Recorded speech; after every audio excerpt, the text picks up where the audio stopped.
और ये स्वरूप यानी हमारे प्रिय जगन्नाथ जी, बलदेव जी और सुभद्रा मैया। जी हाँ, जगन्नाथ जी का ये स्वरूप ना तो अपूर्ण है और ना ही अमानवीय। और जिस दिन ये स्वरूप इस धरातल पर प्रकट हुआ था, यानी जिस दिन भगवान श्री कृष्ण जगन्नाथ स्वरूप में राजा इंद्रद्युम्न के समक्ष प्रकट हुए थे, वो दिन यानी स्नान यात्रा का दिन, ज्येष्ठ मास की पूर्णिमा के दिन, प्रत्येक वर्ष हम जगन्नाथ जी के आविर्भाव का दिवस यानी स्नान यात्रा का दिन मनाते हैं। इसी दिन जगन्नाथ जी राजा इंद्रद्युम्न के समक्ष प्रकट हुए थे और उन्हें आदेश देते हुए कहते हैं, हे राजा, ज्येष्ठ मास की पूर्णिमा मेरी जन्म तिथि है।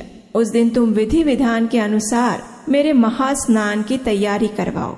जाओ, सिंधु के किनारे पर जो अक्षय वट है, उसकी ठीक उत्तर दिशा में सभी तीर्थों से पूरित जल युक्त एक कुआं है और वो रेत से ढका हुआ है।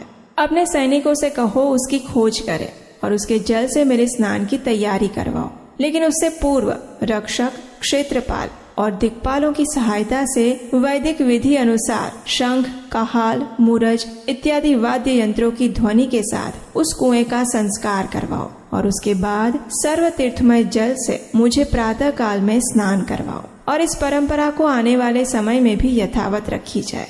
जगन्नाथ जी का यही आदेश पालन करते हुए आज भी प्रत्येक वर्ष जगन्नाथ जी को ज्येष्ठ मास की पूर्णिमा तिथि पर महास्नान करवाया जाता है। जगन्नाथ जी को प्रातः काल में पहंडी विजय करवाते हुए विशाल स्नान मंडप में ले जाया जाता है। सर्व तीर्थमय कुएं से 108 सुवर्ण घड़ों में जल भरकर लाया जाता है। इस जल में चंदन, कपूर इत्यादि सामग्री मिलाकर उसका अधिवास करते हैं और भगवान के स्नान हेतु पानी तैयार किया जाता है। अब जगन्नाथ जी, बलदेव जी और सुभद्रा मैया को उच्च वेदी पर आसीन करके 108 घड़ों के जल से उनका महाअभिषेक करवाया जाता है। उनके दर्शन करने के लिए विशाल मात्रा में लोग एकत्रित होते हैं।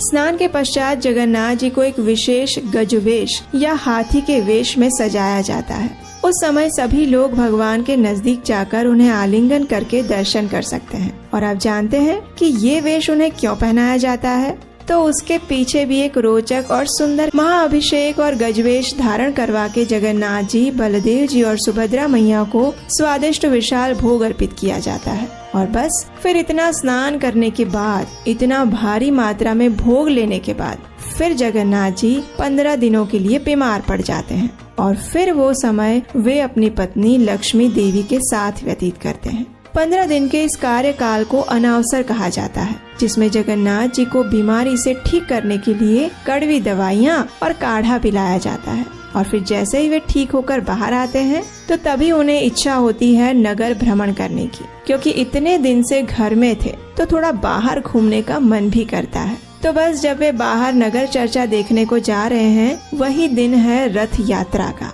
जो कि अब से 15 दिन बाद आएगी। तो आज के दिन जगन्नाथ पुरी में और इस्कॉन के सभी मंदिरों में रथ यात्रा से पूर्व स्नान यात्रा का विशाल उत्सव आयोजित किया जाता है। तो अगर आप जगन्नाथ पुरी में जाकर इस उत्सव के दर्शन कर सकते हैं तो आप सबसे अधिक सौभाग्यशाली हैं। और अगर नहीं तो आपके घर के आसपास कोई इस्कॉन मंदिर या केंद्र है तो आज के दिन उनके दर्शन करने जरूर जाइएगा, क्योंकि स्नान यात्रा के दिन सभी इस्कॉन मंदिरों में भी जगन्नाथ जी का महाअभिषेक करवाया जाता है, उन्हें गजवेश पहनाया जाता है। और क्योंकि बाद में फिर 15 दिन के लिए जगन्नाथ जी के दर्शन नहीं हो पाएंगे। तो ये थी स्नान यात्रा से जुड़ी एक विशेष कथा। अगर आप जगन्नाथ स्वामी सभी पे अपनी कृपा बनाए रखें।